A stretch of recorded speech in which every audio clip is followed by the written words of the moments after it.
to Muse on the Mic. I'm Riley. And I'm Emily. Welcome back, everybody. Take a moment right now to like, subscribe, share, and join us on Patreon. All our social medias are in the caption. We're on TikTok, we're on Twitter, we're on Instagram, we're on Facebook, we're everywhere. So follow along.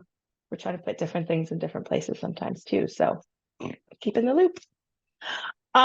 So we actually left off our last episode on a rather spicy note and decided that this topic needs its own jam. It does.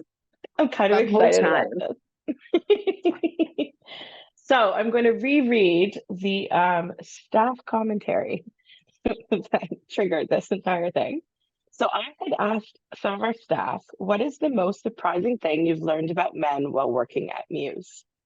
And this anonymous answer came in, and I can't stop laughing. So it says 9 times out of 10, they want their booty hole played with. Signed, Anonymous. I find a lot of men love being teased and tickled near their bum. I think it's because the idea is still so taboo to most men. It turns them on to dance on that line. And I wouldn't have thought it was that taboo still, but apparently it is. I mean, I think as a society, we've made some baby steps. I think as our industry, we've made some strides. Like we openly have prostate massage sessions on our service menu. It's not like a secret hush hush thing that people have to ask for in the darkness of the massage room or anything.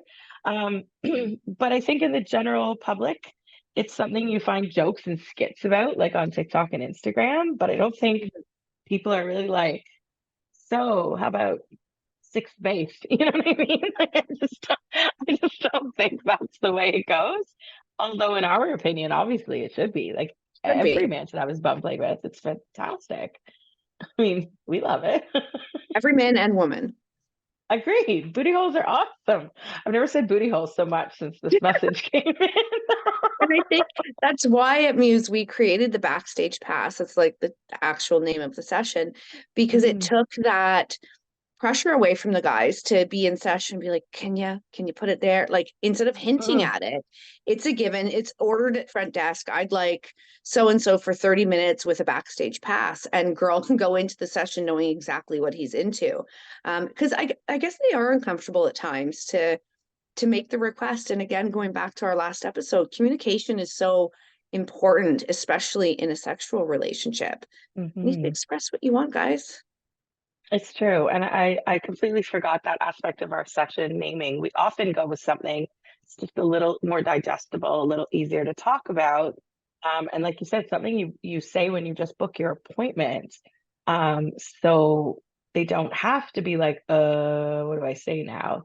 Because I mean, I've been in my own personal sexual moments in my own personal sex life where I'm like, and I don't know what to say, even though I there's something cannot I want. picture you not knowing what to say.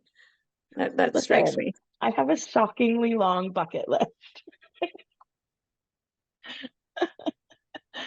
Anyway, good. moving right along. I thought that segue kind of into our backstage pass session is a perfect way to bring up prostate health. We were talking about men's mental health, and a big portion of physical health is mental health, and of mental health is physical health as well. They definitely tie together and can aggravate and stress each other in that balanced dynamic of a healthy man in general. And we don't often talk about bum play or bum health or prostates and milking prostates and how healthy it is to ejaculate and all of the things. So we're gonna dive into the gritty. I have a random question for you that actually just popped in my mind, and I'm not sure. I know our social media feeds and For You pages are very different, but there is a bit of a trend out there on certain right-leaning parts of the internet where the narrative being pushed is that men need to learn something called sperm retention, so as not ejaculating for extensive periods of time, so as to boost their testosterone levels, which is supposed to make betas and incels more alpha, apparently. But anyways, it's a thing. And I see it bleeding onto other pages that aren't necessarily right-leaning situations. It's a general men's health thing, or one of those like billionaire mentor type pages or something that just puts anything and everything in Andrew Tate 1 minute and then left-wing stuff the next. And it's this whole retention thing. I think Mhm. it's a risk, but tell me your thoughts on just the premise. The only time I've heard of it wouldn't be for extended periods of time. I've heard of it with more so like athletes that if Mhm. like the night before a big game, you don't swim and you don't fuck or have sex, um, or bust a nut on your own, whatever it is, you just refrain from that evening, which I have to assume there's some research behind that. And what's one night we can all go without a night? But I think prolonged, I'm not quite sure about like the medical standpoint, what the effects would be, but just mentally, I don't find that like a well-rounded person. I'm so glad you agree because that's exactly how I feel. Obviously, we're not doctors. We're not here to diagnose everything or test people's testosterone levels in their blood. But at the same time, we definitely know about testicular health and we definitely know about prostate health based on our area of focus and expertise. And there is something to be said for clearing out the pipes. And yes, that is a release of many hormones, not just testosterone. It is when we orgasm too, right? Endorphins and adrenaline and all of the things that combine serotonin and everything that comes together, as well as the after phases when you feel sleepy and how you regenerate and refill your testicles at that point as well. But I think for prolonged, not just testicular health, but especially prostate health, I think having that much backup, especially with such a, in my opinion, a twisted methodology behind it, or like a very strange reason. You're not trying to enlarge your own prostate because the doctor instructed you to. You're not trying to withhold semen to get a proper, sperm donation at a sperm bank because the doctor said wait 5 days. We're talking sometimes months on end. And if that isn't a direct path to you're going to suffer from prostate cancer later in life, I couldn't find a shorter path. Like I find it very strange. And the premise is it's going to make me more manly. Right. It's not that it's going to like save me from something. It's going to make me more manly. I think just from like a medical standpoint, which again, I am certainly not in a position to give any medical advice, but I do have a little bit of personal experience recently with prostate health. I won't go much further than that. But Mm, um, I know a lot of men as they age will deal with prostate health or some form of prostate cancer. hmm. Most men actually even die with it not being the cause, but it was there. And what feeds prostate cancer is testosterone. So if you actually had prostate cancer, they would try to reduce your testosterone. So I don't see building testosterone being a positive thing for a man's prostate. I completely agree. And aside from that, we also know all of the fun aspects of the prostate. There's a ton of pleasure that can be found there. There's absolutely separate and entirely different kinds of orgasms. There are sensations that you wouldn't feel anywhere else, very similar to a woman and her G spot, which is also a mythical thing for some fucking reason, even though we all know it exists. It's not pokeroo. Right?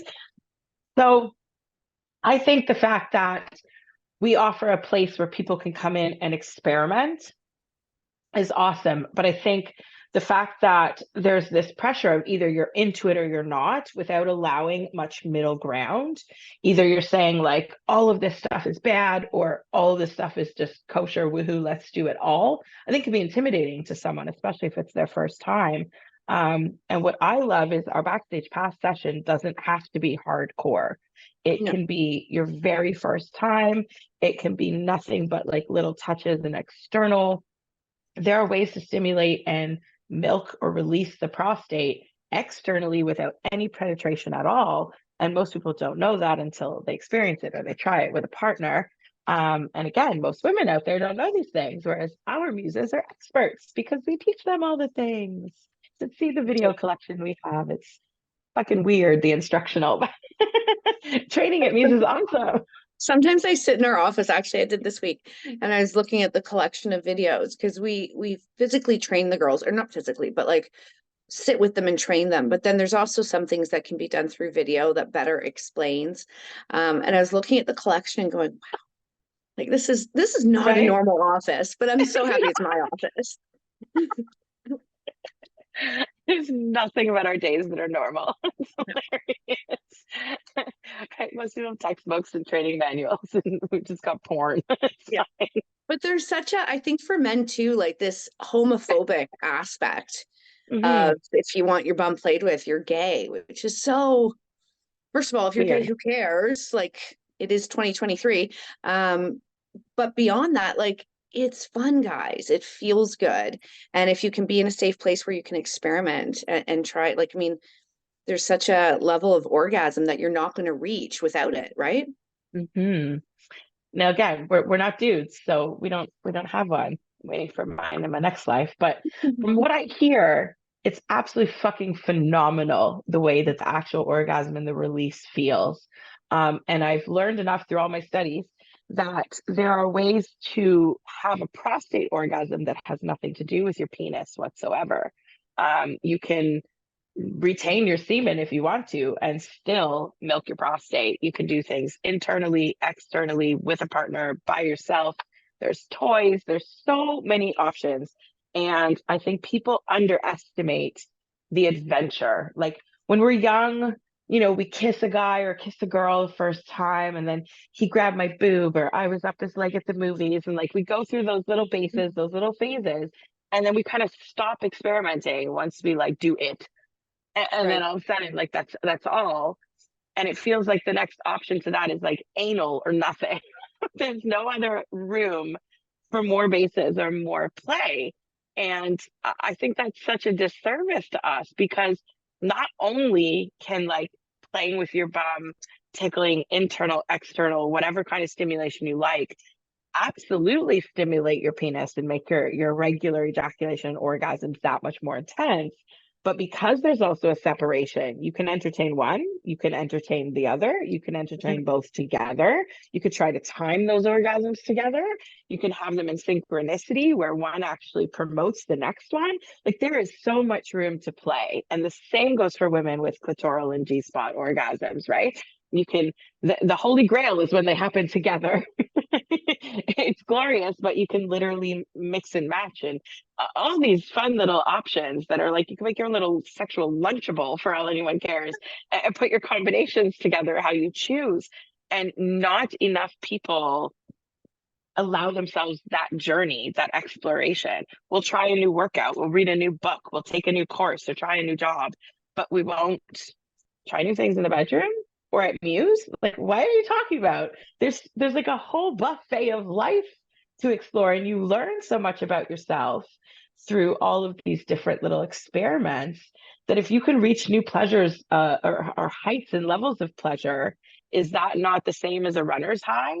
Is that not the same as like yoga or meditation? Like these are all different realms that as human beings we should strive to kind of discover and thrive within, because like imagine what's in there.